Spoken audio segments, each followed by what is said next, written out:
Thank you for coming out tonight. We know your time is valuable. We really appreciate you spending it with us. For those of you who have not been here before, Hudson Valley AgriBusiness is the only economic development agency specifically focused on agriculture in the Hudson Valley. My name is Jennifer Bach. I am the program associate for HVADC. We have several programs that we offer. I'll tell you a little bit about a few of them. I think you all have my business card, so if you have any questions at all, please feel free to email me, call me. Happy to help in any way I can. We have a website, Hudson Valley Bounty. It's a farm and food portal. Go to the website, enter in your farm information. People can search by your location, by the product that you have. You can connect with other people through it. It's very comprehensive. If you have any trouble adding to it, please let me know. Happily help you get listed on there. It's completely free. We have a Farm and Food Accelerator program that was started fall of 2016. That is similar to a college curriculum where it's about 6 months long. You would meet on a regular basis with both one-on-one with mentors in groups and work on the training program and go through that 6 months long. We also have an Incubator Without Walls program, which is one-on-one and at your own pace, where you let us know what you're trying to do and what you're looking to do, and we can meet with you and also set you up with consultants that can help you meet your goals and get you to where you want to be. So we really appreciate you coming out. I'm going to turn it over to Mary Jeanne, and she's going to talk to you about fiber processing, and have a great night. Thank you. Thank you. So this is fun for me. Right now I should be at my job at Battenkill Fibers in Greenwich, New York. And so I am wearing what I wore to work, so my apologies for not wearing my best here, but it's fun to be here with you.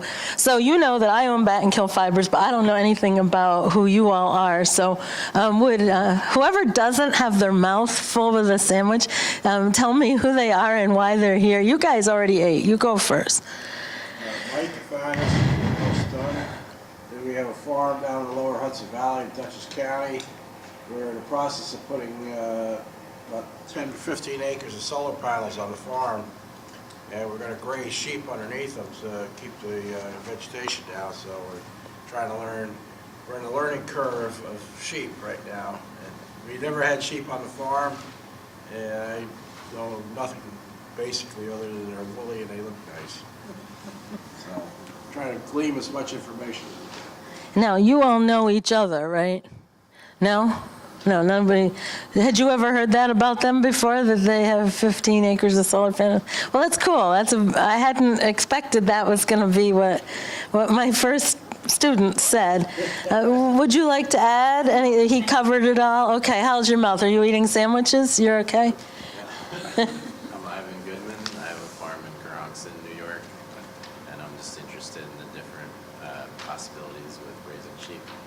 Now, do you have sheep now? No sheep yet.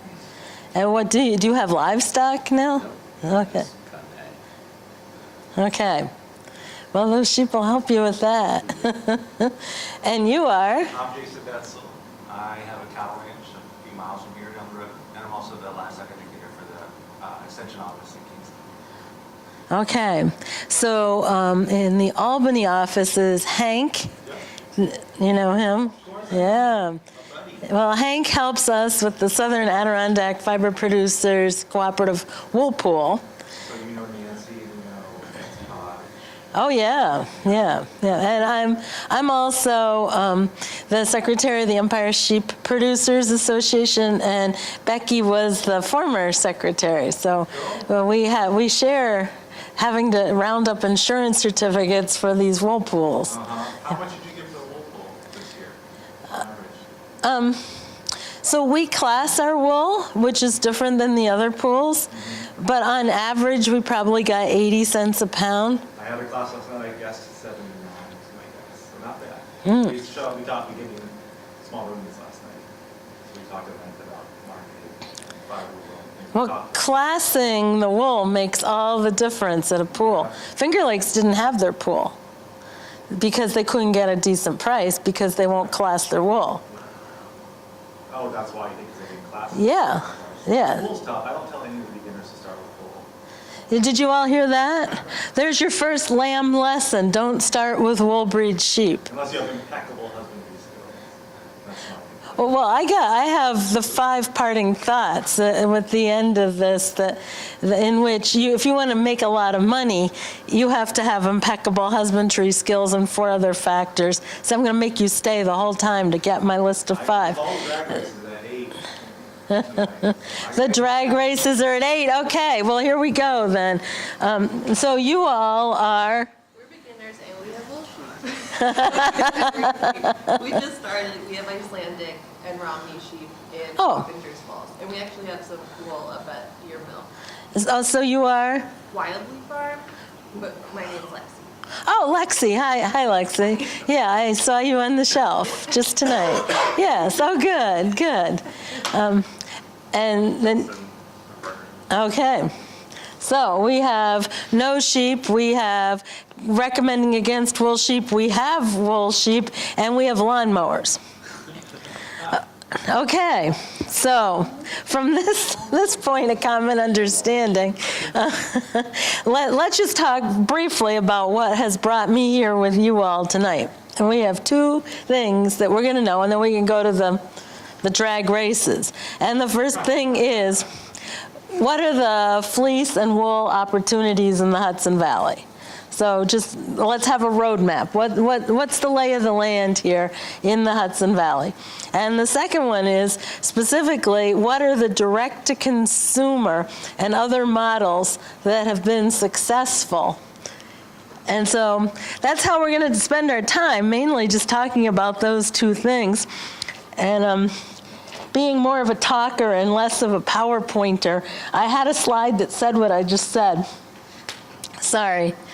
I should have paid more attention when you told me what button. I would have thought the go ahead button would do it. And that makes it louder or quieter. Can you just help me out? Top right. Top right. I'm better at spinning, really. So there was a slide that said what I just told you is when you leave here, you're going to at least know some of the differences in breeds of sheep and which ones are best for which kinds of fleecy things. And then I would also like to just fill you in on direct-to-consumer opportunities. And just saying about direct-to-consumer, hint, that is about the only way you're going to really make a lot of money off your wool is if you do some value-added something to it. But we'll get to that.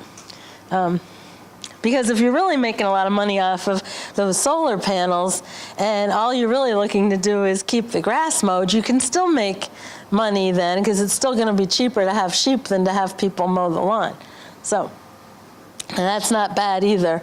I have a girlfriend who has meat breed sheep, and she sends them out to work. They worked for the Saratoga Region State Parks last year, and they were stationed at Crown Point mowing, I forget, 30 or 40 acres, though.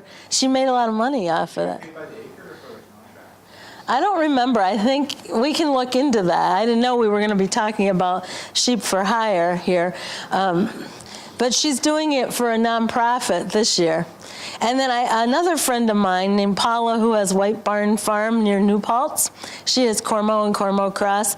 She and I were going to meet up yesterday. It didn't work out. So she's actually coming here tonight at maybe 7 or 7:30. And we can have her tell you about her sheep for hire that go to Central Park. So your sheep are just going to live at home, but still, we'll hear from her as well. Our daughter makes saddles, and we use the wool for saddles if possible. Oh, well then you need Cotswold. There's only one breed that is used in official saddle making, and that's Cotswold. She uses Jacob wool. which is a dual coat, and it has some of the long hair in it like the Cotswold has, but the short hairs in Jacobs aren't going to be good in a saddle because they're going to felt. So the reason why saddle makers have always used Cotswold is because it's rock hard. You can't make Cotswold felt. You just can't. And so year after year, riding around on this saddle, it stays all foofy because it's just so rock hard. So just a thought on that. But Jacobs isn't a bad breed, especially because you can do some other things with Jacobs, make a nice squishy yarn, if nothing else. Okay, so as I've alluded to, lesson number 1, not all sheep make high quality fleece, and not all wool breeds of sheep will do very well here. So these slides look just a little different than my slides. That's all right. I'm very flexible. But at any rate, I think that's really the thing to keep in mind as you're thinking about breeds of sheep. All of you who are thinking about sheep, that is wool in your picture. So that's thing 1. Do you even care about wool? Or he's Evan and you're sounding like Evan. It's Brian. It's Stephen. What's my name? Yeah. Jason. See it in like that, like in Evan, right? Ivan. I'm sorry. But yeah. Okay, so back to the subject at hand is not all sheep make high quality fleece, but as we just covered, that's okay. And then the other sad news is that some of the sheep breeds that are really good fleeces prized by many markets, the hand spinners, the ready to wear, those kind of sheep don't do well here. So in a side, not on any of your slides, but a group that I'm involved with called the Hudson Valley Textile Project has been looking at taking what we have that do well here on our place on the land and trying to develop a way of making products and branding them and marketing them, not so that we try to substitute this from a sheep that lives here, but show people what are the things that you can use that are grown sustainably in our region. And I think that's going to be part of the equation, not just figuring out what are the best breeds and where do we want to market them. Okay, let's try another slide and see what we get. Oh, I remember that slide. So is this at all familiar to any of you that there's 3 basic classes of sheep? Fine wool, medium wool, and long wool breeds? Yes, sort of ringing a bell. So fine wool is known for a micron count that is probably 22 microns or less. Microns, can we picture what I'm talking about? A single hair, if you had it micron tested, would be what you're measuring. And so a very fine wool, like a fine merino or rambouillet, might be 19 microns. It might go up to, within the sheep, different places on the sheep's body, maybe go up to like 22 or 23. Your dual coat sheep is hard to say which micron it is if you're measuring the tog or the fell. But the short part, so a dual coat sheep has long, really long hair and then a little short layer of hair. And they call that primitive breeds too, like the Jacobs is not quite the dramatic difference between long and short, but it's still that same idea. And that's how sheep all used to be. That's why they're called primitive. Back in the beginning when there was just sheep, they were dual coated. So measuring micron count on them I think they mightn't even be classed in fine, medium, or long. They might have their own class, like dual-coated class or primitive breeds class. Then the medium wool breeds are known for not being all that long and not being all that fine, but being really super squishy. And it's because of the crimp in the fibers. Then when it's shorn off the sheep, like the pictures on the cover of your book, there's all different examples of crimp right there. So we don't have to open the book. We can just look at the book. And do we all know that those squiggles on the fleece are called the crimp of the fleece? And when we're talking about the fine wools, the only one on your cover that's even close to looking like a fine wool is that Castle Milk Morit. And that's certainly not a sheep that would grow in the Hudson Valley. There's really not a lot of easy to raise fine wool sheep in the Hudson Valley. Maybe Cormo, and as I said, Paula, who's coming later from White Barn Farm, has had better success with Cormo cross. So I'm not quite sure what she's crossing them with. The way their hair is really tight together.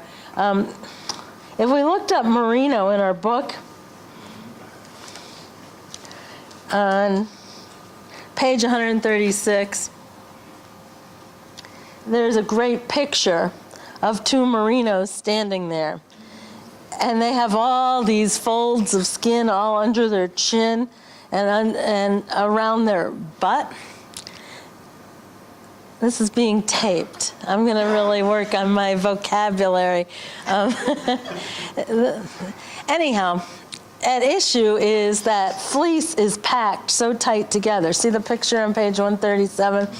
That once it gets wet in there, because it rains a lot here in the Hudson Valley, and it snows, and once a sheep gets wet, that will never really dry down there in those folds next to the skin. And so pretty soon, things start to live in that. Insects say this is a great place to lay our eggs. They'll be nice and moist and warm here. And then when they hatch out, they say, oh, no need to leave the sheep, but I'm hungry. What if I go in deeper? And it's just nothing but trouble. The other issue is keeping it clean for if you want to use it for wool.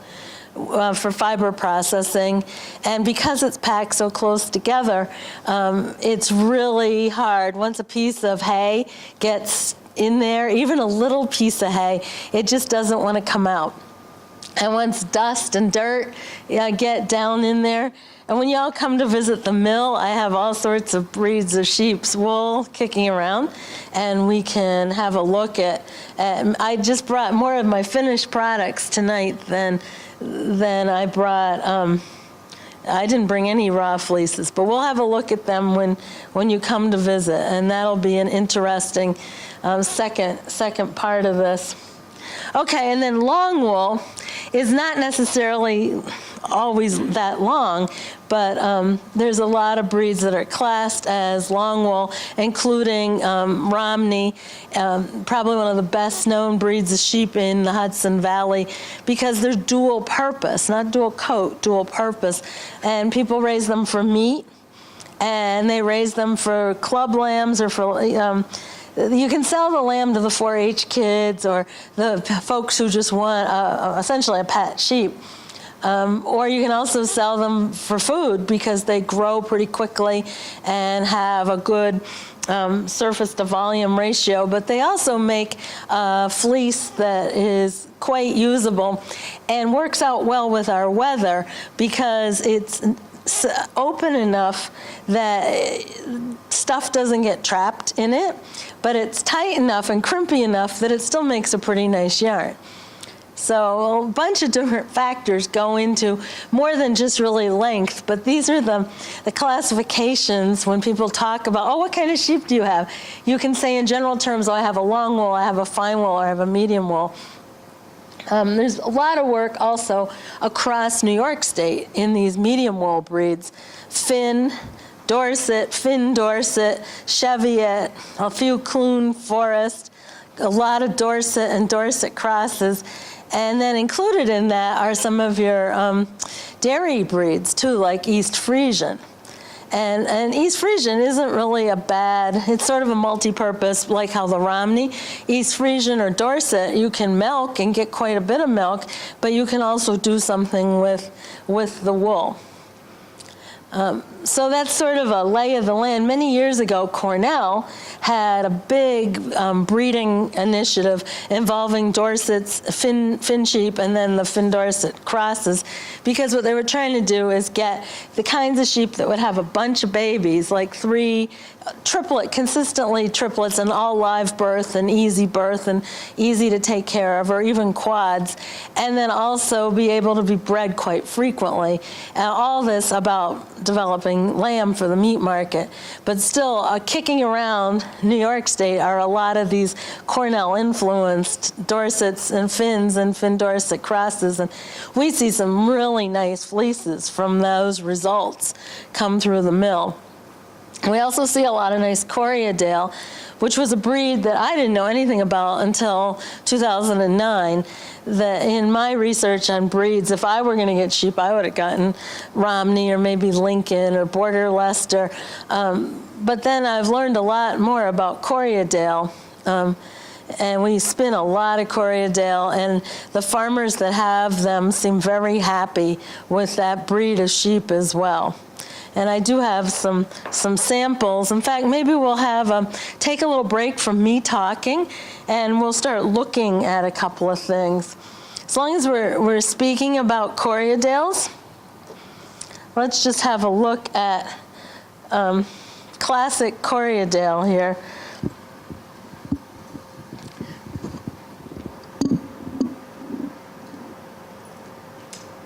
Is there I'm willing to speak in this at all times. Can I just take this one out and put this one in?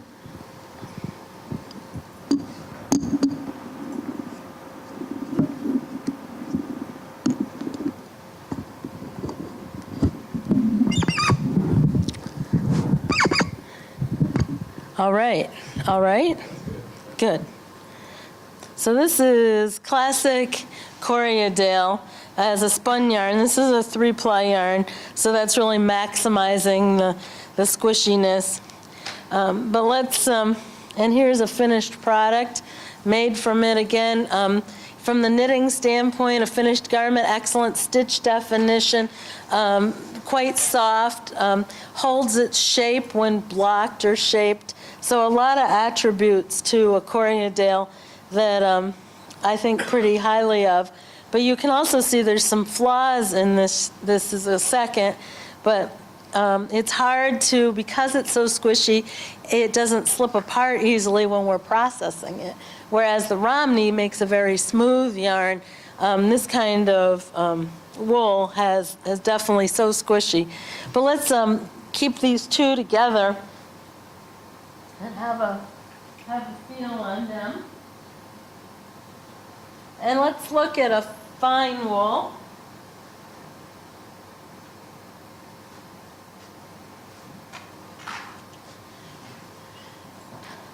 Now this is a U.S. sourced merino. This is not merino from the Hudson Valley. This is merino from New Mexico. Any of the merino in the Hudson Valley that's lovely has been coated, has a blanket on it, and is valued by the hand spinners to the point where it's not commercially viable for me to be buying a merino fleece locally. So we buy it from the U.S. West, and then we have this scoured commercially as well. Because merino, you saw how tight it is together, it's very hard to get that opened up and cleaned up enough. So here comes the merino. And then let's just look at one long wool example. So the most expensive are the short fiber ones, right? If you were going to buy a greasy fleece and it was in good condition, definitely a Cormo, a Rambouillet, a Targhee. What about the yarn from those animals? Is that Not necessarily. Okay. And it costs us way more to process it. So it's kind of ironic that you pay so much, the hand spinners or someone will pay so much more for the greasy fleece, but it costs us more to process it. And in the end, it's not like it sells for maybe $1 or $2 a skein more, but not substantially more. But the standard has become, the fleece, the yarn standard is soft and squishy. Like that red yarn right there is what at Rhinebeck, at the New York Sheep and Wool Festival, that's what everyone is oohing and awing, and they're posting on their selfies with that. How much is a skein of that is retail for? How much would a skein of that? Skein, I have no idea. So that's a 100-gram skein. It's kettle dyed. It's worsted weight. Depending on your market and your story, which we'll get to, those are some more of my, if you want to make money, what do you have to do? But market and story are part of it. And so with the right market and the right story, $30 a skein. Okay. And that's a 100-gram skein, so 4.5 skeins in a pound. So 4.5 times 30 equals a lot. Yeah, but I paid $30 for a steak before. A steak? Yeah. Yeah, and it was gone, and this is going to last. Yes. But you can make a scarf with one of those, right? Yeah, well, not quite, but you need 300 yards for a scarf, and this is probably about 185. Okay. But That's typical for merino wool? yeah, merino. Yeah, so that's why there's potential for big return. But raising a merino is also big investment. You have to keep them clean and dry, so you're putting these blankets on them. And then as their fleece grows, you have to change their coats because they outgrow, like your kids, they outgrow them and it'll press their fleece in and spoil it. So you have to keep vigilant about that. You have to pay more to have us process it or anyone process it. And then you run the risk of having it have a flaw in it because it's so hard to comb out. So but if you get it all right, it's $125 a pound. It's sort of like maple syrup. If you sell it in the drum, it's $2 a pound. If you sell it in little 0.25 ounce maple leaf shapes, it's about $200. So it's all in how much work you want to do to it. And then just to round out this slide so we can move on to some other aspect of our talk, this is some Romney wool. It's pretty soft, and I would wear it next to skin. This is all 100% Romney, and I do wear this. Anybody who follows me on Facebook knows this is what I'm wearing in my Facebook picture, and what's remarkable about it is my face was roughly the same color as it when that picture was taken on the North Sea on the worst day of the year, headed to the furthest away of the Aran Islands from Galway Bay, when the airport was closed. And they said, we really don't think anyone should go there. And the only other people on the ferry were the folks from the Aran Islands who were like going home to see their mother or something. And here are these 25 some hand knitters. How high were the waves? I've been off the cliffs of Moher. Oh, yeah. 50-foot waves coming in. Oh, we missed the 50-foot wave. They wouldn't have let us go on our ferry. But coming home, our boat was boarded from a helicopter by the equivalent of the Irish Coast Guard. And they were doing a bad weather drill. You know, this is the kind of weather those guys live for. And here's these 25 ladies trying to knit or trying not to throw up or both. And that made their day. I mean, you know, you ask somebody, they've gone on an 8-day trip to Ireland. What is the highlight of your trip to Ireland? The Coast Guard boarding the ferry back from the Aran Isles. Okay, so we're going to pass the Romney around now.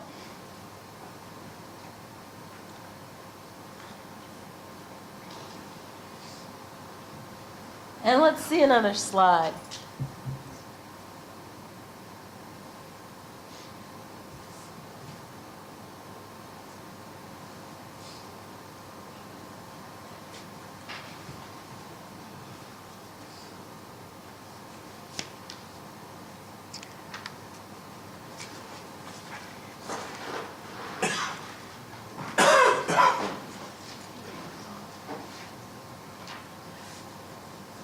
So these slides aren't the same slides that I worked on, so I'm sorry if I'm stopping here to read my notes and come back and look at these. But now I'm going to talk about introduction to fiber processing, just because I guess that's what we're going to talk about next. And so these would be the steps where, of course, shearing and fiber preparation is the first step of getting the fleeces off the sheep. And I asked the gals to, you have it, great. That is a really good resource from the American Sheep Industry Association, and it gives you a lot of good ideas. It's mainly geared to commercial people, you know, very hundreds of heads of sheep who have this very busy day on shearing day. But there's still some useful points in that. And let's just sneak ahead and look at the next slide. Oh, well, because I would like to talk a little at some point about shearing.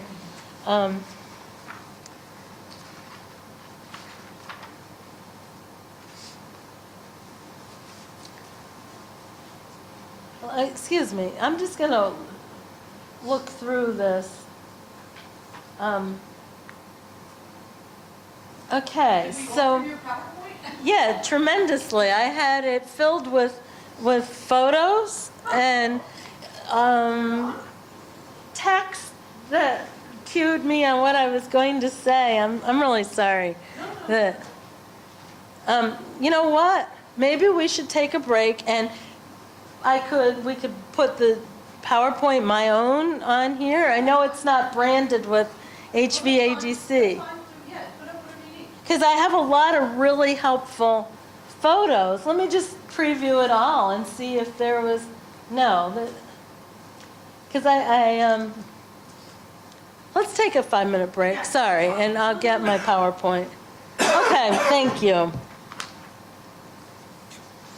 Familiar.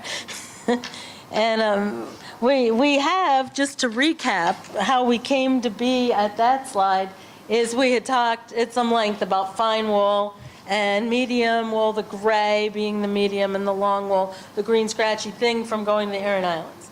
So we were there, and I bragged on that book, which is a great benefit of taking this class, and worth your price of admission for sure. And so now we're just going to talk for a bit about what it takes if you want to have fleece, good quality fleece. And there's a bunch of different factors, not the least of which is what you feed them and how you feed them and where you feed them. Because one of the biggest issues in a low quality fleece is the stuff they're eating getting embedded all through their neck and shoulders. So all I'm going to do with it when you've worked this hard is I'm just going to throw it out. Because I can't get it clean. And if you say, I want every ounce of my wool back, what you're going to get is wool that's very veggie. It's going to be embedded right in your fleece. So I think there's probably whole other parts of your lamb lessons that talk about, excuse me? Is there a market for that? For veggie fleece? Yeah. Well, actually, we recommend a couple of ways to hide the veg, like the green thing from the Aran Islands, in which my face was that same color, is actually very veggie. But the good news is the vegetation takes the dye almost as well as the fleece. So dyeing it is one good thing to do. And then another is weaving it or felting it, because each time you handle the fiber, more and more of the vegetation will fall out. So vegetation isn't as bad to have as tips, the part facing the outside of the sheep that are all stuck together with mud and manure and rain, and that is really hard to get them opened up enough. Just a side story, the Hudson Valley Ag Development Corporation that brought you all here helped me get a grant that enabled me to get a machine called an opener that does this to fleeces that are stuck together. So a nice plug for ADCs. Without them, I couldn't have accessed the money from USDA. And that's made a big difference in being able to handle these fleeces that are in a little bit of rough shape because of mud and manure and all. And what happens if you don't get them opened up? That stays, the lanolin underneath there stays tacky and it won't spin uniformly, or the tips break off and then you have an instant pill. I mean, I'd like to wear this sweater at least a few months before it pilled, but if you could leave those tips broken off, then it's going to be automatically and instantly pilled. So that is another problem, which is why my slide says indoors versus outdoors. Because outdoors, there's certain benefits of having your sheep outside. Mud is not one of them, but they don't get as veggie because when they're just eating the grass, they're just eating their own grass. But when they're packed in a barn and their neighbor is eating over top of their head and drooling it all out on them, it's many bigger issues. But you avoid the mud. So that's why we have a versus, because there are pros and cons on where, and then I'm going to skip coating and talk about shearing schedule, because that is probably one of the most important things. Even if you've got a really nice coated fleece, you need to figure out a schedule that works for your breed. And there's no real right or wrong answer. Some sheep, you could probably go more than a year without shearing, and some have to be shorn twice a year or every 9 months. Here's something I don't know. Are you lambing every year? My question is, how compatible is lambing with saving fleeces? Well, timing of shearing and lambing are absolutely critical. That there are those people who feel that they should leave the fleece on the mom and keep her warm and so on, and how cruel to take the fleece off this pregnant lady, essentially. But if you really care about lamb survival, you need to get that fleece off so that the lamb can get next to mom and stay warm and find the milk supply. You need to make it as easy as possible. Now, some people have sort of a compromise system in which they just shear the critical parts related to lambing.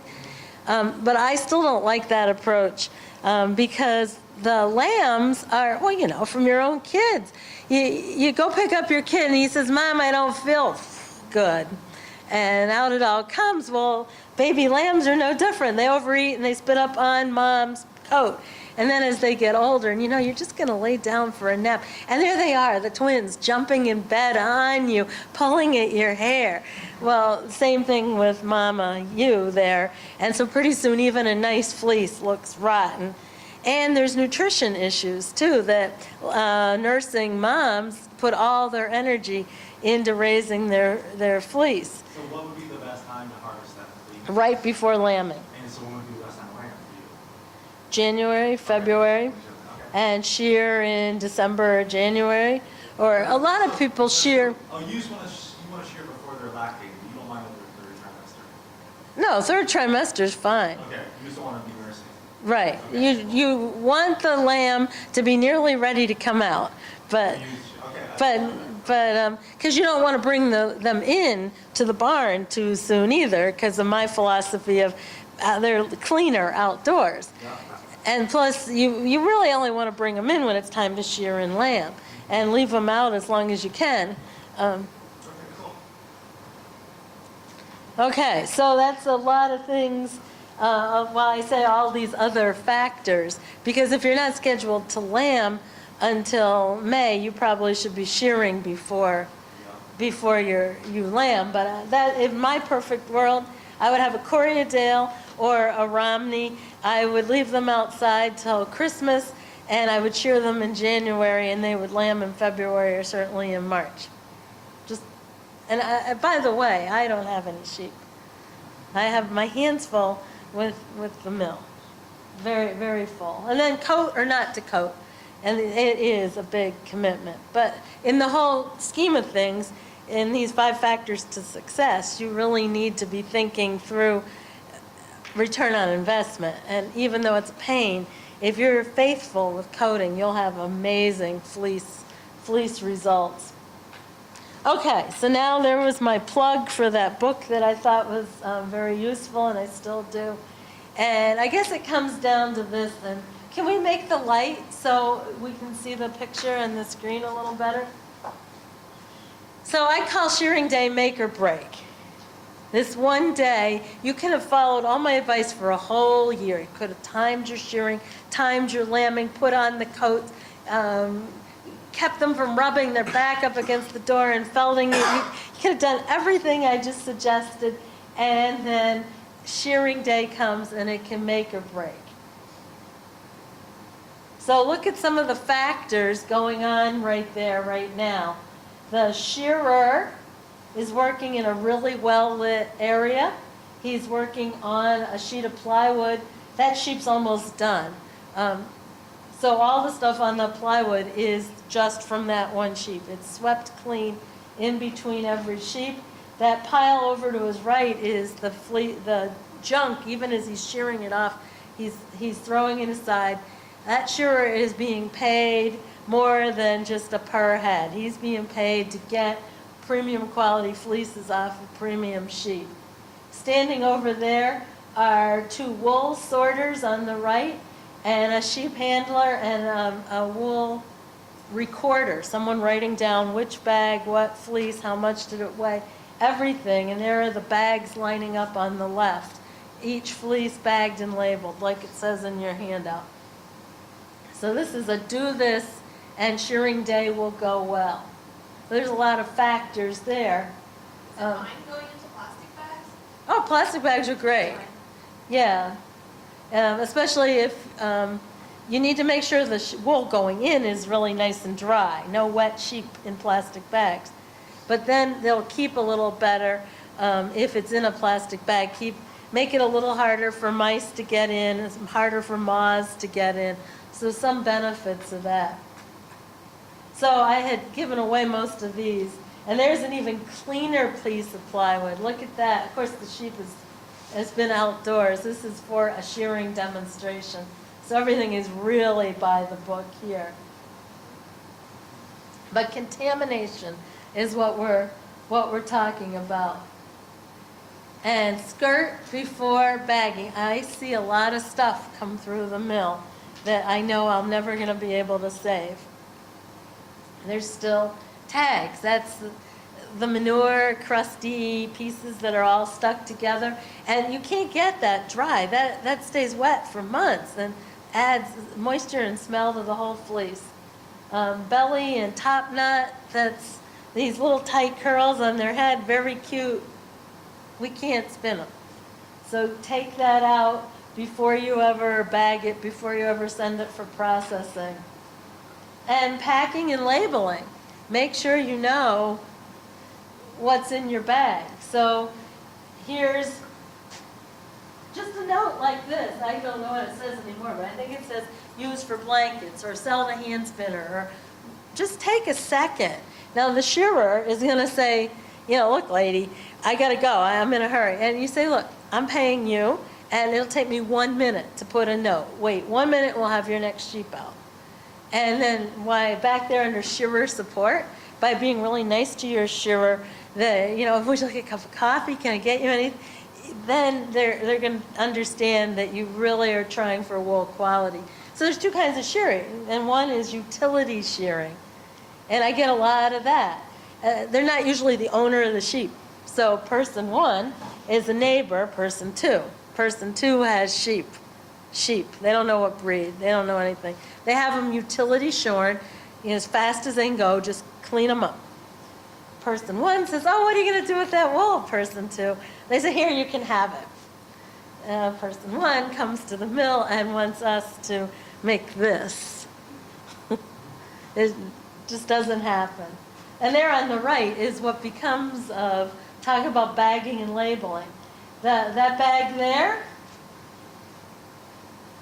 there's its name, quote, clean white.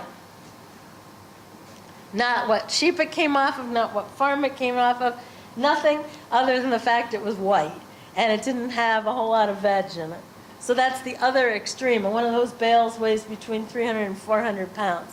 Just pack it in, sell it for that 65 cents, 80 cents a pound, and you're done. So that's a whole other way of approaching this topic. And so that brings us to, after shearing, now what? Now tell me how you're feeling here. Keep sitting, listening. I can talk all night. Anybody want to stand up? You want me to keep going? Keep going. Okay, he's settled into his knitting. He's fine. Okay. So it all comes down to how much investment do you want to make to get a return on that investment. So we're going to look at 7 or 8 options here, and each one progressively costs you more up front, but potentially has a much higher return. So option 1 is no money to be made, and might keep your weeds down. It's good if you're putting pavers around your deck, put a layer of wool down first and let it, because all that walking back and forth on the pavers will felt it, and you'll have like a mat, and the weeds can't get through it. So toss it.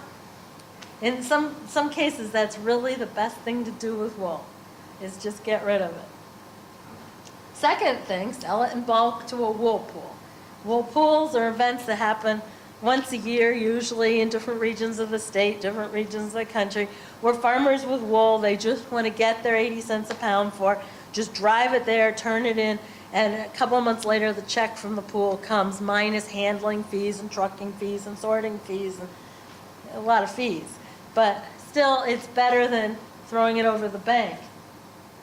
And then, especially now that we're part of this Hudson Valley Textile Project and other mills in other parts of the country that are getting a demand for certain breeds, then you may as well sell it to a mill before you sell it to the wool pool. For example, this Corriedale, we make this yarn, we make this, well not the hat, but the yarn that went into the hat for a pretty well-known hand knit company called Quince & Co. And they've got quite a following, and everyone wants whatever Quince & Co. is branding, and I convinced them they wanted Corriedale. And so now, if you're a Corriedale farmer in New York State, I'm paying you 3 times 80 cents a pound for your clean Corriedale. And other mills in other parts of the country have other relationships with other yarn companies, and so that's something to consider. It hardly takes any work. You drive to the mills no further than driving to a wool pool. You see specific demands for certain breeds in our area as far as the wool pooling? Say like you're seeing your buyers want more Romney or more Korean, or how do you pronounce that? Corriedale. Romney, I can't get enough Romney. I just bought a truckload of Romney out of Connecticut. This weekend I begged someone from Burlington, Vermont to bring me 100 pounds.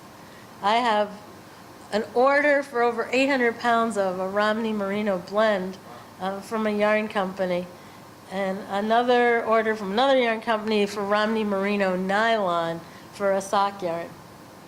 So Romney would be particularly for this area. Is there any other types of breeds that you would encourage either new beginning sheep farmers or existing farmers to increase into their herds, so that way if they wanted to sell, for example, to you as a mill, would they have a better chance? A good Cormo. It doesn't even have to be coated as long as it's clean. And Paula has some really nice uncoated Cormo crosses that I think they're crossed with a Cheviette or a Dorset, and they're still nice and long, crimpy, fine. Yeah, the mills will buy certain breeds because the yarn companies are searching out in each region of the country, searching for a local mill in that region because they know we specialize in something. And even Border Leicester, I would buy Border Leicester, but it's all in if we've got a market for it. But that would also be a lot different if you're going to be doing your own marketing, I assume, or would it be the same breeds? Like if you were going to go out there and market on your own. The more toward fine wool you can go, the better. Okay. If you're going to market on your own. Like Karen, who works with me at the mill, used to only have Romneys.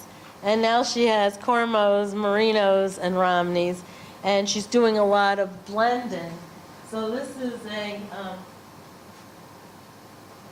is a really nice yarn. I sell a ton of this to yarn shops who want custom-made yarn. And this is local. but it's also very good stitch definition, very knittable, has really nice drape, but a nice hand, a beautiful skein appearance, and this is a Romney merino blend. U.S. sourced merino, but a farm like Ensign Brook Farm raises both. So this is all her own wool in this. Well, not in this, but when she makes this, it's all her own wool. And I'm going to send the 100% Romney back around, unless it's still on here. It is. So you're going to see the difference between this is the Romney merino blend, and then I'm sending back this 100% Romney, and you'll see quite a difference in softness. That white one's so soft. Wait, that's a softer one? Yeah, this is half merino. It's amazing. Yeah, but it's still, you asked what would grow. Yeah.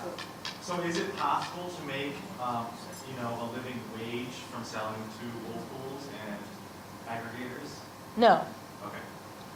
you can But- cover your shearing costs. Sure, okay, but it's okay. I mean, most people are probably people that are retired or as a. Or meat breeds.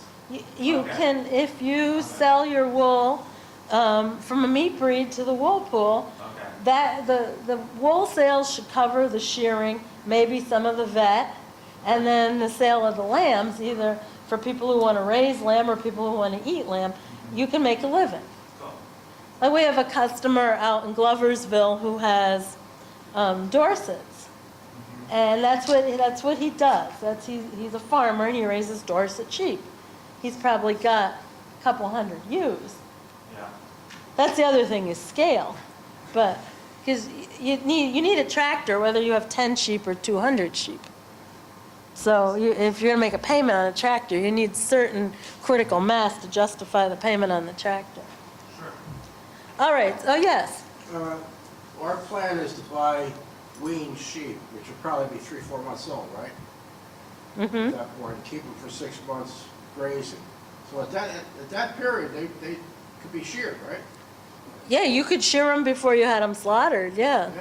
Yeah. There's not a huge demand for the lamb's wool though, because just like all kids, lambs get into a lot of mischief, and they roll and stuff, and they get really dirty, and invariably they have a little cold or a little something, and that gives fleece break. That because they put all their effort into getting well from whatever little bug they had, and so where that is, it's like a timeline. When you look at their fleece, you can see where they were sick.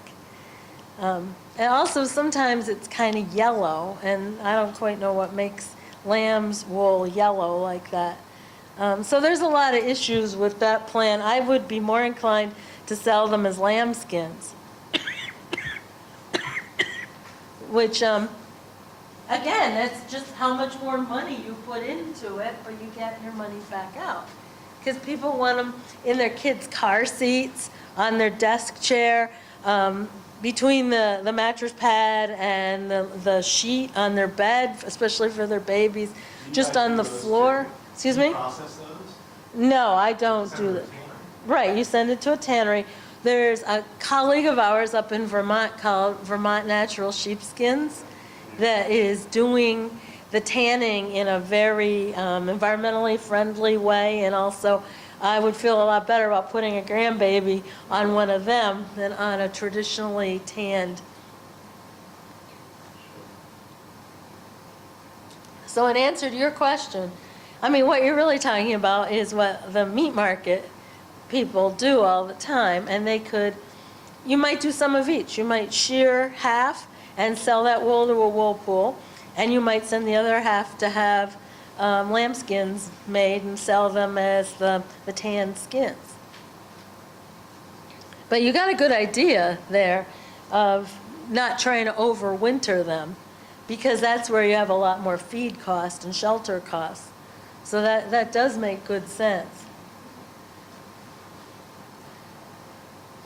Okay, so now, we have one more. We have option 4, and I want to underscore sort ruthlessly and sell to the hand spinners. because the hand spinners, there's a glut on the market. When you go to Rhinebeck, there's probably 600 or 700, 1,000 hand spinner fleeces. And they're all marked $20 and $25 a pound. And a hand spinner will go through them. I've watched the gals that are really into their spinning gills and all, down the line, no. And they're picking, I mean, it's ruthless to get that $25 a pound. And again, it's branding and reputation, because I've also seen some fleeces that came from one of those traditionally $20 and $25 a pound farms that the only reason someone paid that is because it came from one of those farms. So it can go the other way, too. Then you have to have a way to sell that fleece. So let's say you do have a $25 a pound fleece. It's still only worth about $1.50 at the mill. If you don't have an Etsy page, a Facebook, all these ways to sell it. If you don't want to be involved in selling it, I wouldn't try to sell my fleece as just a fleece. More options. Oh, well, I guess I've told you this over and over, to don't just take the first offer. You know, it may be worth driving. If you have 200 pounds of wool and you call the wool pool up in Greenwich and we say, you know, we didn't do very good this year, we're only going to pay 40 cents a pound. Because that's, you know, the market is that way. I would call the Finger Lakes pool and say, what are you paying? And if they say we're paying 75, that's 35 cents a pound on 200 pounds. That's worth taking a drive to Seneca Falls. So you need to shop around. And the same with mills. That's Karen who manages my mill, and Graham Stewart from Anchorage Farm, and those are Romneys. Graham's been our friend and a great guy, but if he could get a better price for that Romney wool at another mill, he would go there. And I will try to match it because I really do like his wool. But my point is, make sure that you are getting a fair and good price for your wool, and don't just take one answer. Can you hold wool over and store it, like commodity-wise, and sell it next year for better prices? 1 year you can do that. Okay. After 2, the chances of moths or mice or mold or mildew, the 4 M's of wool terror, will find their ways into your wool. Okay. And the lanolin kind of changes. It gets real hard and waxy, and some buyers just may not take it. Okay. That's what a lot of people did in the Finger Lakes this year when they canceled the pool. They're holding it. Okay, so now we have options 5 and 6, and the Wing and a Prayer farm logo. Who mentioned they know? You did. You know Tammy and Wing and a Prayer farm. She has really led the way in our area when it comes to lifestyle branding and wool marketing. And that's her logo. There's her happy barn filled with her happy sheep and her spectacular wool. Here's another one that I'm sure people have heard of, this brand, Fox Hill Farm in Lee, Mass. I can't zoom in on that, but that says $28. That's a 100-gram skein of plain white yarn. $28. What breed is that? Cormo, coated Cormo. Coats changed 3 times with a brand that's been around for just about forever. And then there's a beautiful pin drafted roving, and a nice chocolate fine wool, also from Wing and a Prayer Farm. I think it's blended with some alpaca as well. And that's another option, is to just make something and sell that to the hand spinners. You can probably sell that, depending on your brand, anywhere from $2 to $4 an ounce, which makes it almost comparable to $28 a skein. Not quite, but close. So in option 5 involves you still selling a lot of it at once. So you invest in having the yarn made, and then you find somebody that wants it.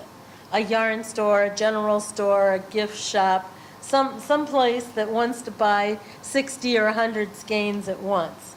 You're not going to get $28 a skein in that scenario.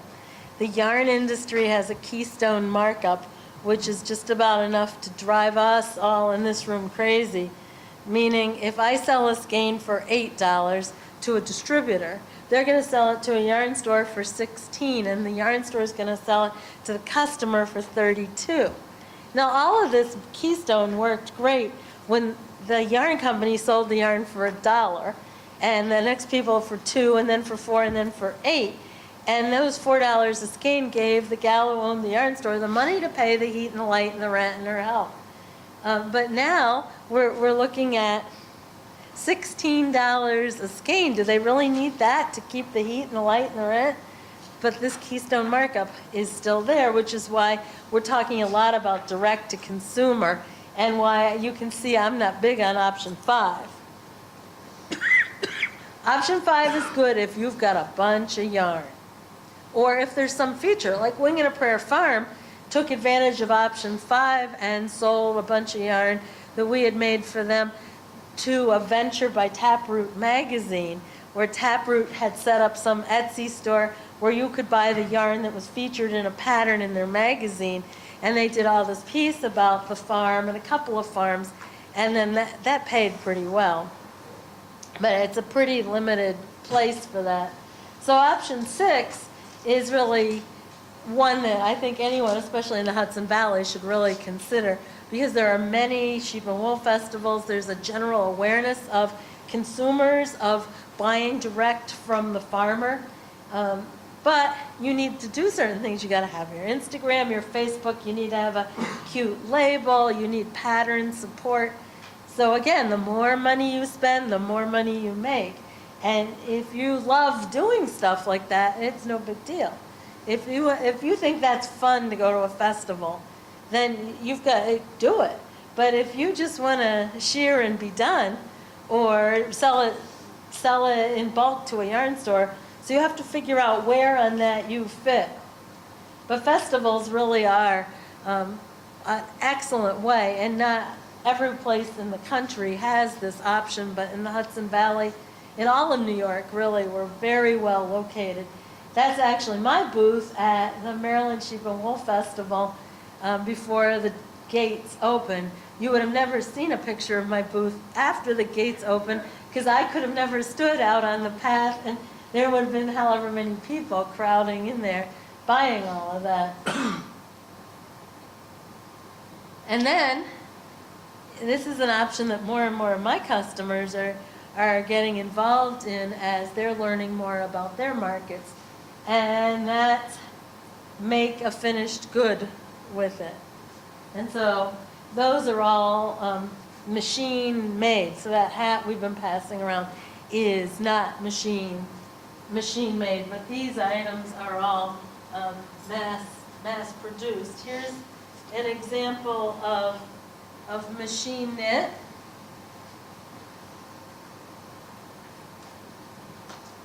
There's the yarn that went into it. And that, by the way, coming around is a Cotswold and Cotswold cross. And we put some merino in it just to soften it up a little bit. But we made the yarn for the farmer to the specifications of the Stoll Knit Resource Center in New York City. And then they knit for them sweaters. And the farmer is out on the North Fork of Long Island, and they have a very big clientele on farm that likes to come and so the farmer, the guy, he was wearing this hand knit fisherman sweater, and people were always trying to buy it from him. You know, it's all beat up, it's coming apart, and they said, well, I'll buy it off your back. I want to be you. I want this life. And he's like, my wife will kill me if I sell you this sweater. So she said, well, heck, I'll just have some made. But in this whole story, think of the investment that went into this. So it's the North Fork of Long Island. So they had all the costs of raising those sheep and getting them shorn. And then they had us make it all the way to dyed, spun, put on cones. Then they invested in sending it to the Knit Resource Center in New York City. So they've probably got over $100 a sweater in it. But if you've got a line of people who will buy the sweater off your back, $200, $300, $400, so what? But you have to think through before you jump into this, if you want to go the machine knit route. Another really popular way to go is wovens. And there's quite a few local weavers that you can develop a partnership with who will make things for you. Wearables.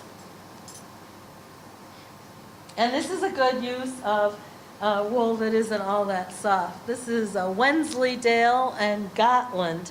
So both kind of interesting long wool breeds. And it's quite soft because the weaving process and then the finishing process, see how this is all kind of felted together. Those processes have softened that quite a bit. And retail on this is $150. And I've probably sold a dozen in the last year at $150 each. In it is 4 ounces, 6 ounces of yarn maybe, and a weaver's time, but still there's definite money to be made there. This is a sample for a hand-woven blanket. This is a really beautiful project. We did this for a farm out in Montana. And these colors are the University of Montana's colors as well as the FFA colors. And her husband is their school's FFA advisor. And they had 2 of these that they sold in their FFA auction, full-size blankets, but in this pattern that they sold for almost $1,000 each as a fundraiser. And this is super soft because this is Western fine wool. This is just amazing.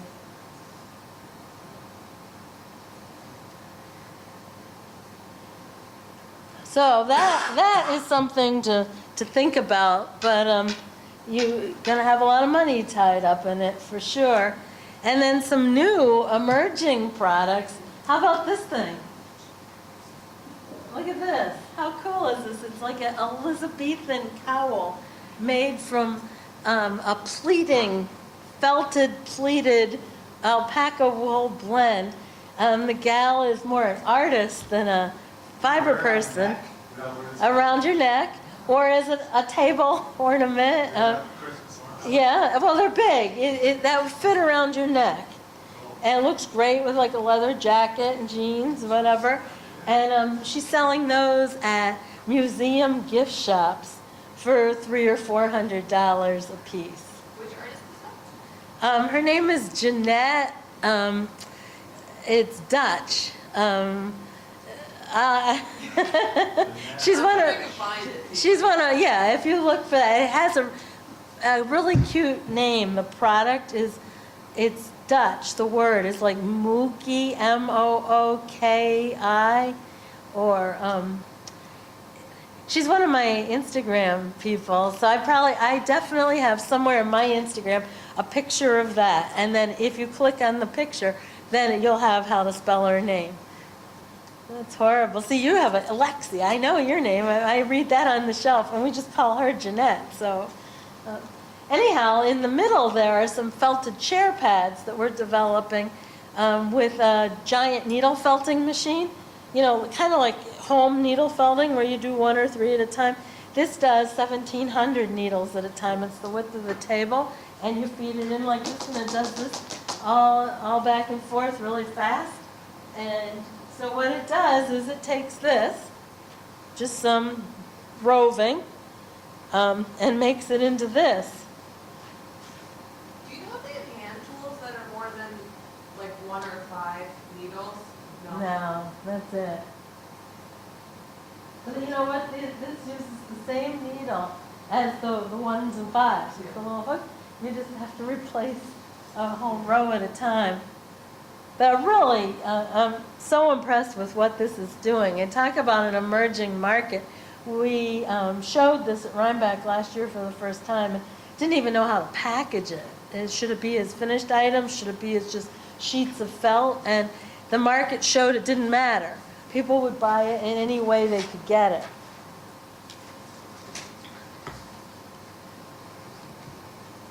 And I saw those chair pads when I went to Norway and came home and knocked them off. And in Norway, of course, the Norwegian dollar right now is everything costs double of the US, but one of those in Norway would have been over 40 US dollars. And everyone's got them all over, everywhere you go. And in that is probably about 50 cents worth of wool.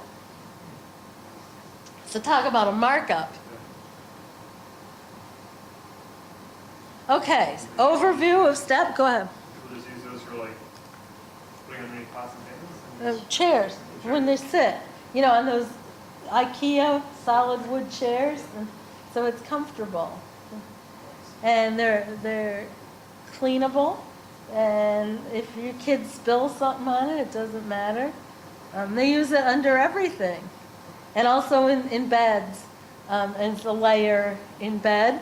And then, of course, you can cut those out into soles, liners for your boots. Okay, so quick overview of fiber processing. Everyone's still good. Let me check in on that. What's your Instagram? We'll look it up. MJ Packer.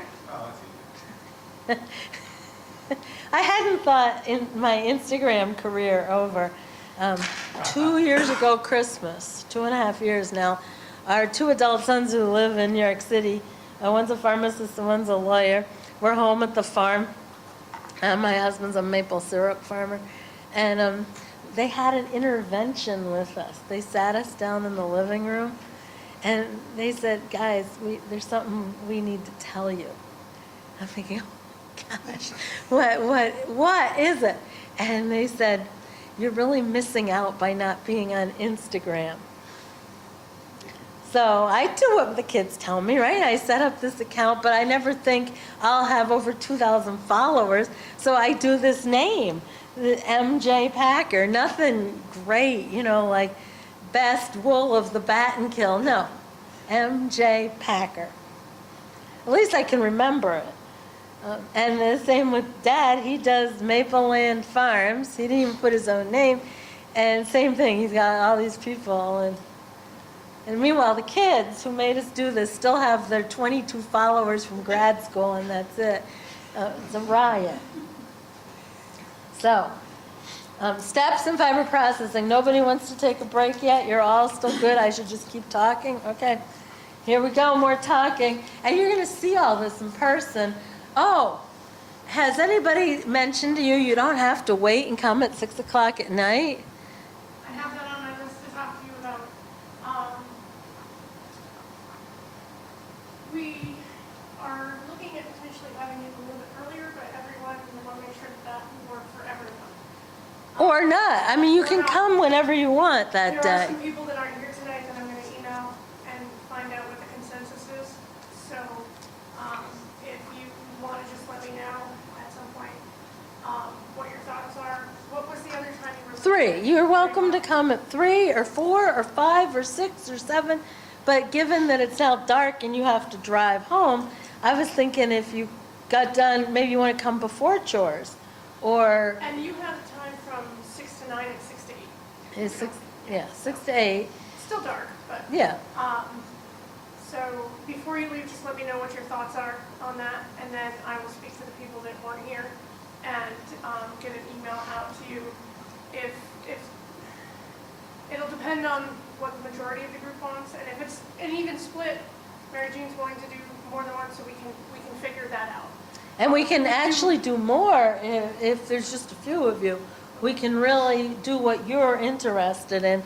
You know, if you really want to just be looking at kinds of sheep that would make the best lawnmowers, we'll just pull out some of those fleeces and learn more about them. Or if you're really interested in this felting, well, we can dig quite a lot deeper into the options of how would that work. So whatever you want. So we can figure out what would work best for each of you. Some of you do work until 4, 5, 6 o'clock. Where are you located? Greenwich, you said? Greenwich, it's in Washington County. Washington County is by Saratoga. It's like between Saratoga and Manchester, That's about a Vermont. 3-hour run for us. 2.5 2.5 hours. And the site visit, if you aren't able to attend the site visit, they are being videoed, so they will be posted on the website if for some reason you're not able to attend. I got to keep this in mind. We're doing a lot. But it's all been PG though, so I guess that's okay. Steps, you're going to see this in great detail, but for those who mightn't be coming, here's a quick overview. Careful sort and opening, wash, scour, and just air dry. So this is just air drying here. No need to get it brittle. I've been to places where it's like a Kenner Easy Bake Oven and they quickly dry it, which is of course handy, but it can get over dry just like that. And in a mill, and you'll feel this when you come, and we have to keep the humidity up. Moisture is good, static cling is bad. And you can see why. Look at all these rollers turning. And in 40 feet, the material goes from in the middle slide here. See, that's coming from the left and going to the right. Very uniform, but just washed wool getting into the carder. And it goes feeding in here and comes around and out this way. And all that's happening are big rollers going around fast and little rollers pushing the fiber on and lifting it off. And finally it comes off here on the doffer to that width there, which is one of the products you can have made. It's like quilt batting. We didn't really talk much about that. If you have a customer for it, it would be something about this thick, and you could just sell it just like that to use in pet beds, cat and dog beds, using quilts, any home decor item really. That's also the raw material for this felting. From there, in our mill, it goes through the machine on the left, which is called a pin drafter. So it feeds from back behind and comes to the front of the picture and through these 4 heads down into the cans. And the fiber that results from being pin drafted is this stuff here, and that's pin drafted roving that's being fed up into the spinner. And now we'll just sidebar briefly on the question of woolen or worsted. Have you ever heard about worsted spun or woolen spun? You've certainly heard about worsted wool suits. If you were going to go buy a really good suit and you're there at Macy's and you're trying on suits and the salesman says to you guys, that's worsted wool. That means it's just going to drape perfectly. You know, when you're standing there and the sleeve just breaks right at your cuff and it's just all in line, that's worsted spun. Woolen, if you've been, you're gonna go hunting and you want one of those green and black plaid, or you want a nice, squishy, thick, dense blanket, you want woolen spun. Differences. What is the difference? The difference is right here at a worsted mill, which Battenkill Fibers is, that roving, that batting right there is condensed and brought together and then combed through the combs in the pin drafter to make the material that's spun. At a woolen mill, right here, there would be, see how there's a gap here? There would be another machine hooked right on there that cut the material into pencil roving. And it would go around another roller and then be spun right from the roller. So one reason that worsted spun is more expensive is because there's another machine in the middle, a pin drafter, and it's more sought after for fine woolen garments. Now for long wools, it's about indispensable. If you send your long wool to a woolen mill, and if you want scratchy yarn, that's fine, but if you're trying to get as smooth as possible, having it combed really, really matters. Now, on the other hand, squishy, short merino, if it was being cut into a bunch of little pieces, it wouldn't really matter. You might have to spin it a little more tightly, but it would still be soft because it's such a small micron. But when you cut a long wool, you're going to end up with a lot of scratchy ends. So those are the differences between woolen and worsted, and why does it matter? But we'll move on in our brief tour of a spinning mill to talk about spinning. The thing on the left is the spinner, and what's happening there is the material comes from the top, is threaded down through a series of drafting rollers in which, just like in hand spinning, the material is drafted, is stretched out, but by the pressure being different on each roller, the rate at the speed that the roller's turning. And the rollers are doing this just like I'm doing it by hand. And then when it gets to the right stretched draftedness, then the final roller is determining how much twist is being put into it. Is that all determined each batch you do? Every batch is custom, fully custom. How tight that's twisted, how thick the yarn is, it's all determined with how fast those rollers are turning. So the rollers you just can't quite see in this picture. There's the bottom set of rollers right there. So each set is turning at a different speed, and that's what causes the draft and twist. And then this is the single ply, and on your right is a plier. It looks like a 2-ply yarn. Oh. And we won't get into all the particulars about why should you make a 2-ply versus a 3-ply. We can talk about that when you come to the mill, and we have a lot more examples in front of us. But suffice it to say, single-ply yarn is not used as much as plied yarn. And then there's the question of put-ups, to cone or to skein. Well, the way hand knitters like to buy their yarn is in a skein. If you're going to skein dye, it's really easy to have a bundle of skeins, put them in the dye bath. Hand paint is a lot easier on a skein.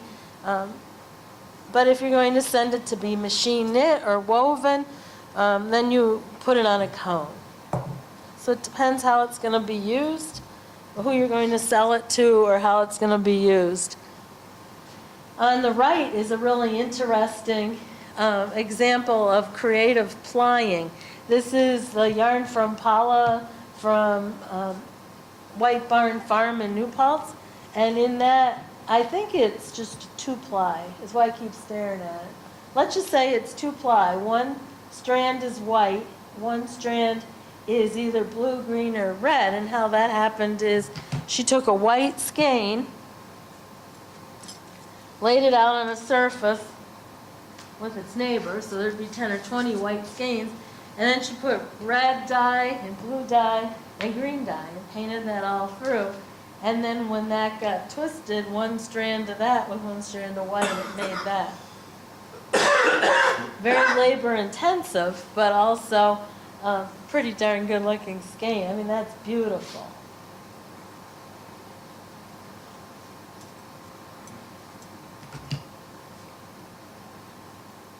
Okay. What about blending? This is maybe the #1 question that fiber farmers who are going to process their fiber ask me is, well, I've got some wool. It's kind of scratchy. Can I make it softer by adding something? The answer is you bet you can. This was real run-of-the-mill Corriedale here. This was not our top shelf Corriedale. And to it, we added half alpaca, also Hudson Valley sourced. And that turned into luxurious, it's almost cashmere feel. And the color, we haven't talked about this process yet, this color is dyed in the wool. That means way back when it was washed, before it was dried, it was dyed. And so if you think about people and they say, oh, he's a real dyed-in-the-wool Yankees fan, and that means he's a Yankees fan through and through. That's the same with this color. If you cut this strand, if you peeled it apart, it would be pink everywhere. Whereas this, and you can even see some places right on the surface where this one was not 100% the same color. It was splotchy, see? Now that's a nice effect, especially when it's knit up like my seasickness thing. It's really interesting. But if you're looking for an absolute solid color, then you're going to want dyed in the wool. And this, again, is very luxurious. You have to, you really, I know you do it. We won't watch. Look. See, isn't that nice? Very luxurious. Here's another super luxurious one. Although not as luxurious as the thing in the picture. That is wool, cashmere, and mohair, the purple hand paint. This is almost that nice, but it isn't washed yet, and that's really interesting. This is going to be really soft when it's washed, but I was leaving it in the grease to sell to the indie dyers because they like to do their own treatment. They like to do their own soaking and all. But this is merino, mohair, and silk. And also, I don't have the right lights on for it. It's got a shine to it also. So there's reasons to blend. One of the reasons is not to save money, though. It is to soften mainly, or to add shine, or in the case of a sock yarn, to add some strength. So here's a sock yarn that we make for Classic Elite, and this has got 15% nylon, and this will wear a lot better in a pair of boots than if it was just Romney Merino. And it is a little less money. Nylon costs less than wool. We don't have to scour nylon. And the nylon that we use is U.S. sourced, and it comes looking like it was merino. It's 3 inches long. It's super crimpy. We have to pick it apart. It's like faux merino. It's the craziest thing I've ever seen. But as a result, because the nylon staple, the micron count and the length of it are mimic the merino, it blends beautifully. There's never any clumps or bumps of nylon when you use that good U.S. source premium virgin nylon. And then here is something knit with that, and we made that in 4 or 5 colors. So this is just a little example, and you can feel, I mean, you won't hurt my feeling. You do this as much as you want. Pretend it's a sock, and you'll see that nothing's hurting this. On the other hand, you'll see that you can't get it to stay stretched. So if you've made a beautiful lacy shawl like this, see the beauty of this piece was the fact that it was opened up so you could see between the holes. You're not going to ever do that with 15% nylon. It's always coming back. It's never going to be able to be fully blocked like that. So it's a real trade-off. But nylon will give you some certain features. So there's an overview. I mean, we could do a whole 3-hour class on blending or not. And then dyeing or not, and what are the dyeing options. So we've talked quite a bit about the 2 on your screen. On the left is that dyed in the wool, and see how it's that solid pink. And then on the right, like the seasickness item, or this, which was kettle dyed. Of note, the one on the right, why I picked that one to show you, is that's over dyed a color like this. So this is what it started as, not white. And that's why it has such a nice heathery effect. And this is what Quince & Company is doing, that big yarn company for whom we made the gray. The people that we made this for, they're taking it and over dyeing it. And you should follow that one on Instagram. It's really getting a lot of likes. It's beautiful. So to dye or not to dye adds money. So here's another case of if you spend more, you'll get more in return. Now, if you're Alice Field and you're selling your white cornmeal for $28 a skein because you have a following, don't waste your time dyeing. But if you have yarn that's got veg in it, if you're trying to sell at a local yarn store, the average hand knitter is way more attracted by color than by breed. So it really makes sense to invest in dyeing. Your cheapest way of dyeing is this kind, through and through.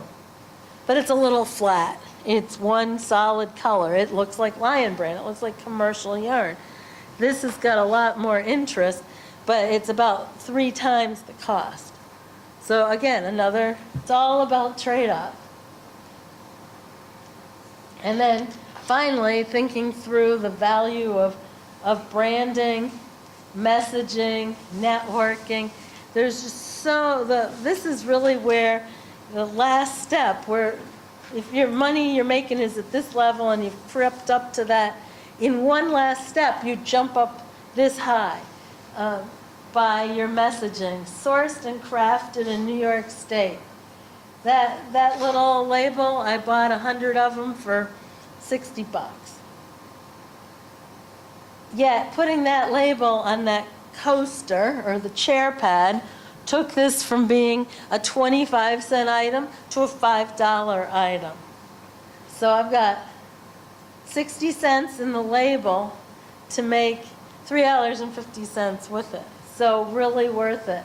Being part of any kind of regional messaging, like in this area, the Hudson Valley Textile Project, is going to help that brand recognition. The Textile Project just got a grant from Farm Credit East to put on our 2nd annual summit with a focus on providing point-of-sale support to farmers that are part of the project. So training, kind of some of the stuff we've talked about, logos, stickers, or bands to put around a skein. So that's coming in June. The New York Grown and Certified program has just added Christmas trees and maple syrup, and I'm hoping that they would be willing to add wool as well. Now, the New York Grown and Certified is spending a lot of money on branding and messaging, especially in downstate markets. And then don't overlook something that simple. A sign. It's a one-time investment. I mean, that's a 4x8 sheet of plywood with one little cut in it and a silkscreen photo, and so she's got $600 or $800 in that. But once you've invested in it, you don't have to do that again, and people just come to your door and say, "Oh, you must be selling something. Let me give you my money."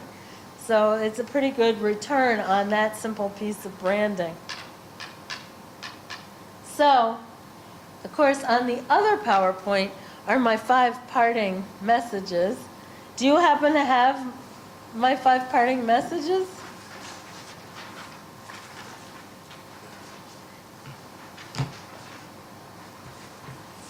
Oh, so you all happen to have my 5 parting messages. No? So you didn't get my slides either. Yeah, I thought I might have my 5 parting messages. So. Key points. You do. It says, a high return on investment requires a greater degree of engagement. And here are the 5 topics. Breed selection, management, shearing and fiber handling, processing, and marketing. So those, the more of those, pick 1 and you'll get your shearing costs back. Pick 2, you'll get your shearing and your fencing back. Pick 3, you're getting somewhere. Pick all 5 and you're going to be potentially making a living from it. And then my other advice is just pick 1 and be really good at it. Don't try to do all these things, because frankly, some of these farms with a big following, that maybe isn't the finest wool, maybe isn't the cleanest wool, but their branding is so good. On the other hand, look at that $28 skein of plain white Cormo with a plain yellow Xerox label on it, $28 a skein. So in that case, it's just about quality. And she's done nothing but do her very best job in raising a quality fleece. So there's a lot of different things. If the market you're trying to sell to is a wool pool, and you want to make sure you come in at the top level, well, what you need to do for that is take a minute to skirt off the tags, make sure you put it in a clean plastic bag, and you've just made yourself more money. So it's all about how much do you want to put in will be how much you get out. And so that, my dear sheep farmers, concludes the talk on time, I hope. And I am fine with answering any questions. That was great, seriously. It's so weird that we can talk about production and marketing in the same sentence. It's almost sacrilege when one does that. It's great when you were able to combine both of those. Oh, good, good. I just want to find a way for people to make a decent living off it, and I think the way to do that I'm telling was almost basically the same thing you did, is separate it out. Don't go from production all the way to marketing in one step. Get really good at one or the other, and then you can probably make some decent money out of it. Yeah, learn.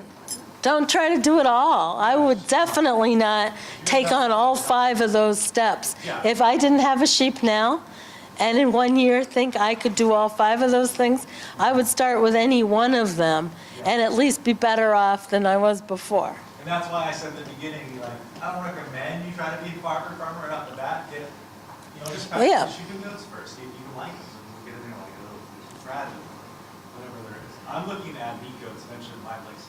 Just not quite ready with the fencing and rotor needs yet. So, but I want to get in here sheep. Yeah, see, he's telling you he doesn't have an interest in shearing, handling wool, making yarn. But I love raising them. Yeah. They're fun. Yeah, absolutely. Yes. So I heard you say stitch definition a couple of times, and I don't know what it means. So like, what other attributes are knitters and crocheters really looking for? Like yeah, I guess what are they looking for? Well, stitch definition leads their list. So something with this high contrast when in a solid color, how you can see the stitches is really important in some projects. See, this one had nylon, which aids in stitch definition, but on the other hand, in some projects, they want, like my sweater or this blanket, where you don't care about the stitches. In fact, you want that twill to fade away and focus on the color work. So the ability of colors to complement each other, that's why people over dye the gray, because then every color is going to look like it's part of a family, because underneath it, it was the same colored yarn. When you say stitch definition, you mean like the ability to see each individual strand? Each individual stitch. Each individual stitch. So this hat right here has got high stitch definition because you can see every one of those purl stitches right there. Gotcha. It's just popping out. And so knitters work very hard at their knitting, and they want everyone to be able to see that. Thank you. Bye, you're very I'll follow you on welcome. Instagram. I'll keep up to date. Okay, that's good. Thank you. You guys said you have the felting machine? No, I said Cornwall Yarn Shop in Cornwall. So if you wanted to try it, we could make some of your wool into felt and send it down, into batting and send it down there. And she felts it, depending on how thick and how wide, it's different prices. I'm also curious about like vegetarian sheepskins where it's just like a felted fleece. Oh, those are so cool. I saw I saw a place in Kentucky that runs the same machine as Gail does. So it started with a piece of felt like the coat. And then they take the locks And put it on top? and lay it on top and push it through just far enough to tack it. I go back and forth a few times, then pull it forward, lay down the next row of locks, push it through, next row, and then they get halfway to the middle and turn so it looks like the middle of their back. We have Icelandic sheep and they do that naturally. Yeah. I was wondering if there's one way that we could use units have to make that with our problem. I like saw someone posted on Pinterest, they're like wet felting it, where they're just like rolling it a bunch and then like picking out. And then lifting some locks Yeah. for interest. You could do that, but I really like because then it's very sturdy. You can Yep. put kids on it, Yep. and, it's got a lot of stability. Yeah. Do you know if there's certain tonnage requirements, practices of No, I'm sure she would do just 6 or 8 placemats or a table runner or whatever. And I can get you all her price list too. A lot has to do with thickness. Like, those are super thick and then there's a thinner version, which makes a nice coaster too. Wine glass, those ones are better for a mug. Yeah. Well, so shall we conclude our class with the loyal four here? Thank you all. Thank you very much.